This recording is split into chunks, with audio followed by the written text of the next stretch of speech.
Marlène et Jean-Claude te présentent pour 2026 la série qui s'intitule « Voici, il vient ». Merci pour ta fidélité et que l'Éternel continue de t'éclairer tandis que tu découvres la vérité. Effectivement, tandis que tu découvres la vérité. Aujourd'hui, notre thème est le pardon. Notre référence se trouve au livre de Jacques chapitre 5, les versets 14 et 15. Avant de l'aborder, recherchons Dieu, l'aide du Saint-Esprit, afin que nous soyons en mesure d'entendre, de comprendre, d'analyser, et que l'Esprit scelle les paroles dans nos cœurs. Prions. Notre Seigneur et notre Dieu, merci pour ta présence. Merci pour ton amour. Merci pour l'opportunité que nous avons d'être instruits par toi et conduits dans la vérité. Seigneur, nous te remercions de transformer nos cœurs et nos pensées afin que nous puissions en tout temps, toutes circonstances, ô Dieu, te louer, te bénir, mais surtout obéir à ta parole, nous t'en prions. Au nom de Jésus, pour ta gloire éternelle. Amen. Il y a dans la Bible un procédé que Jacques a énoncé et qui n'est pas compris par beaucoup, que les gens ne mettent pas en application. Pourquoi? Parce qu'ils n'ont pas pris le temps pour étudier et d'avoir une relation personnelle, individuelle avec Dieu. Beaucoup de personnes pensent que l'évangile consiste à prêcher Jésus qui est mort, ressuscité et qui revient. C'est tout ce qu'ils savent. Mais beaucoup de ces prédicateurs ne lisent pas la parole dans sa totalité et passent à côté de certaines règles établies qui sont là. Nous allons découvrir l'une d'elles aujourd'hui. Et tu verras comment certaines personnes ne peuvent rien t'apporter dans ce domaine. Allons au livre de Jacques chapitre 5. Jacques chapitre 5. Et nous cherchons à partir du verset 14. Si tu es membre d'une communauté, je t'invite à prendre note et de prier avant de rencontrer ton responsable spirituel et lui poser la question suivante. Pourquoi nous ne faisons pas cela dans notre communauté? Il faut poser la question. Et si tu fais un sondage dans les différentes communautés, tu verras que c'est quelque chose que l'on ne fait pas du tout. Lisons. Jacques chapitre 5, verset 14 déclare: Quelqu'un parmi vous est-il malade? Qu'il appelle les anciens de l'Église et que les anciens prient pour lui en loignant d'huile au nom du Seigneur. En loignant d'huile. Alors, beaucoup de personnes ont des questions par rapport à l'huile. Quelle huile? L'huile d'olive, l'huile d'arachide, l'huile de maïs? De quelle huile? Il faut donc remonter dans le temps et savoir à qui Jacques s'adressait-il. Et quand tu comprendras que les gens utilisaient surtout de l'huile d'olive à l'époque, tu sauras de quelle huile il s'agit. Maintenant, attention, quand quelqu'un était malade,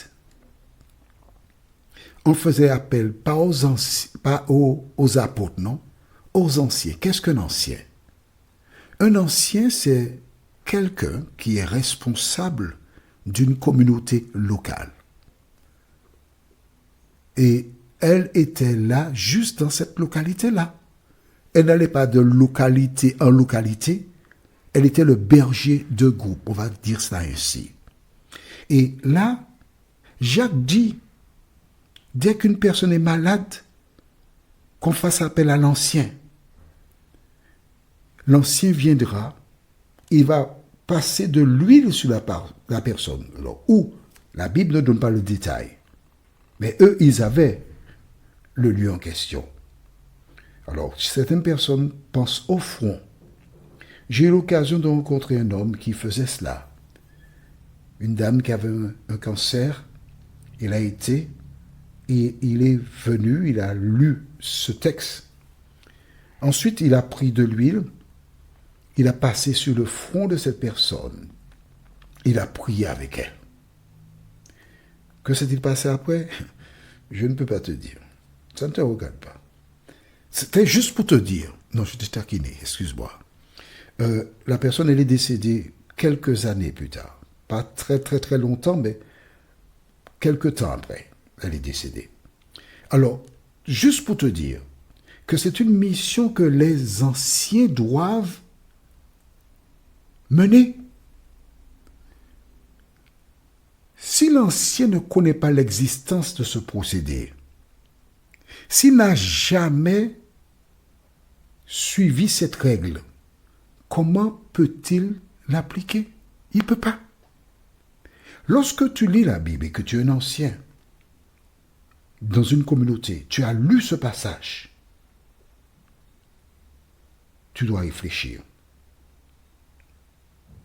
Et tu dois demander à Dieu de t'aider, de t'éclairer afin de mener à bien cette mission-là.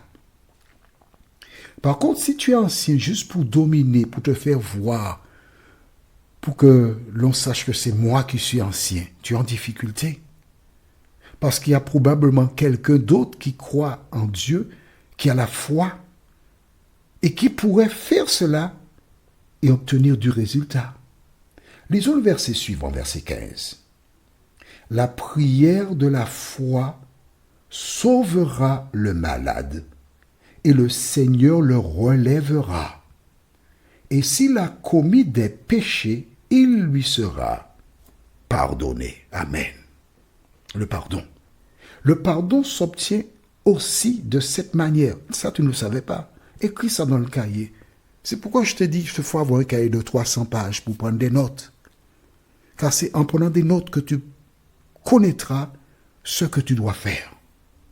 Je relis le verset 15 pour toi. D'accord? La prière de la foi. Il faut avoir la foi pour faire ça. La prière fera quoi? Sauvera le malade, c'est-à-dire le guérira. Et le Seigneur le relèvera. Et s'il a commis des péchés, il lui sera pardonné. Je milite et j'encourage tous les anciens dans le monde entier, quelle que soit la communauté.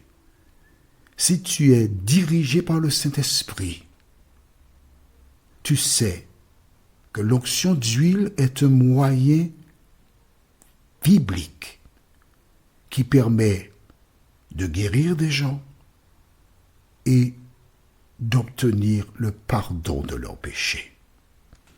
Notre prochain thème se trouve au livre de Marc chapitre 11, verset 25. Marc 11, verset 25. Debout. Alors, nous avons des personnes dans certaines communautés qui estiment que la prière doit se faire exclusivement à genoux. Ces personnes militent. Elles mènent des actions dans ce domaine. Mais est-ce vrai? C'est ce que nous verrons. En attendant, prions notre Seigneur et notre Dieu. Merci pour la parole. Merci de continuer de nous éclairer, de nous diriger. et que nous soyons toujours à l'écoute de ta voix, nous t'en prions. Au nom de Jésus et pour ta gloire éternelle. Amen. Que l'Éternel continue de te garder et te bénir, et il me tarde de te retrouver. Nous sommes parvenus au terme de notre réflexion. Si d'aventure tu as une question, il te suffit d'envoyer un message par le biais de WhatsApp au numéro suivant, plus 596 696 88 93 93. Et alors Jean-Claude, moi, je me ferai un réel plaisir de répondre à ta question.